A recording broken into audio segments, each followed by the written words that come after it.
જૂનાગઢ સ્થિત આલ્ફા વિદ્યા સંકુલની હોસ્ટેલમાં રહીને અભ્યાસ કરતા વિદ્યાર્થીઓના વાલીઓ દ્વારા સંચાલકો સામે ગંભીર આક્ષેપો કરવામાં આવ્યા છે, જેમાં વાલીઓનો આરોપ છે કે હોસ્ટેલમાં બાળકોની યોગ્ય કાળજી લેવામાં આવતી નથી। શિક્ષક વિનોદ સર દ્વારા વિદ્યાર્થીઓને બેફામ માર મારવામાં આવે છે અને તબિયત બગડે તો વાલીઓને જાણ કરાતી નથી, તેમજ ઘરનો નાસ્તો લાવવાની પણ મનાઈ છે। આ મામલે કેમ્પસ ડાયરેક્ટરે સ્પષ્ટતા કરતા જણાવ્યું હતું કે આરોપી પાયા વિહોણા છે। વિદ્યાર્થીઓની નિયમિત આરોગ્ય તપાસ થાય છે અને સ્વાસ્થ્યની સુરક્ષા માટે જ બહારના નાસ્તા પર પ્રતિબંધ રખાયો છે, તેમજ સરકારના એસઓઈ નિયમો મુજબ તમામ સુવિધાઓ પૂરી પાડવામાં આવી છે।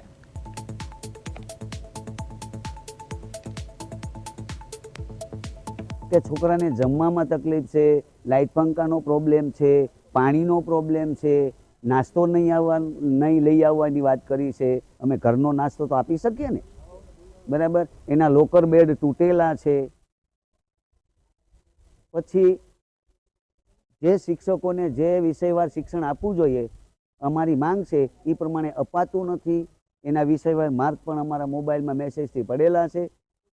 એટલે આ રીતે સાહેબ આમાં સુધારો ન થાય તો અમારે અમારા બાળકોને અહીંયા ભણાવવા કેમ? અહીંની બધી સુવિધા તો સરકાર તરફથી છે। અમારા બાળકોને ભણાવવાનો ખર્ચો સરકાર આપે છે, આ લોકો નથી આપતા। તો સરકાર તરફથી જે છોકરાઓને કીટ મળવી જોઈએ, જે તે વસ્તુ સામગ્રી મળવી જોઈએ એ ભણે છે। અને મારા છોકરાને મારવામાં આવ્યો હતો 1 તારીખે, આજથી 9 દી પહેલાં માર્યો હતો।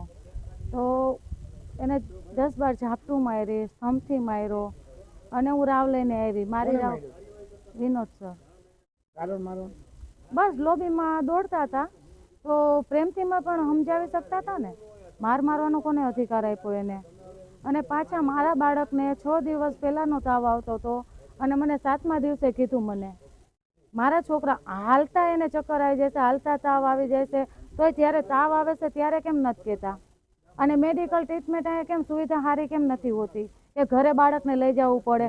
અને ઘરના નાસ્તાથી શું પ્રોબ્લેમ છે? બહારના નાસ્તાને આપણે સમજ્યા તો ઘરના નાસ્તાથી આપણે તો સૂકો નાસ્તો દઈએ ને એને। મારી મત એવું છે કે જે બહારનો ઘરનો નાસ્તો લઈને આવે છે મોટા મોટા બેગો ભરીને, બરાબર, તો એ છોકરાઓ કેવું કે 15 દિવસ 20 દિવસ નાસ્તો ચાલે તો ઓબ્વિયસલી બગડી જાય।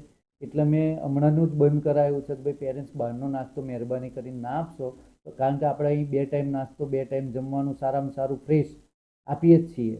તો વાલીઓને મારું એ જ વિનમ્રભર્યું સૂચન છે કે કોઈ પણ બહારનો નાસ્તો ના લેવાય, ઘરે બનાવેલો હોય કે બહારનો હોય। ખાસ કરીને ટ્રસ્ટીઓ સાથે સીધો સંવાદ વાલીઓનો નથી થતો એવું પણ આક્ષેપ છે।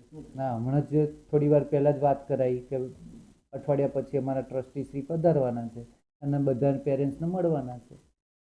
અને હું પોતે ના ના ના ના માર મારવામાં જ ના આવે। જો મારવામાં આવતો હોય તો તમે બાળકોને જ મળી શકો, કારણ કે બાળકો જ રિવ્યૂ આપશે કે અમને કેવી રીતે રાખો। હું પોતે જ દર 2-3 દિવસે મિટિંગ લેઉં છું દીકરા દીકરીઓની કે બેટા તમારે જમવાનું કેમનું, ભણવાનું કેમનું, તમને કંઈ પ્રશ્ન હોય તો મને સીધું। જો અહીંયા તો પહેલું તો અહીં પોતે કેમ્પસમાં જ આપણે એક દાડો છોડીને એક દાડો આપણે ડૉક્ટર આવતા હોય છે અને દીકરીઓ માટે ફિમેલ ડૉક્ટર છે અને દીકરાઓ માટે મેલ ડૉક્ટર છે અને પોતે સરસ દવા કરે જ છે। એના સિવાય જો કોઈ વધારે એ દવાથી સુધરે નહીં તો અમે પોતે પેરેન્ટ્સને જાણ કરી અને એનો ગાયત્રી હોસ્પિટલ કે જે નજીકની હોસ્પિટલ સારી હોસ્પિટલમાં લઈ જઈએ છીએ। ઘણા બધાને હું પોતે રાતે 11-12 વાગે હું જાતે લઈ ગયો।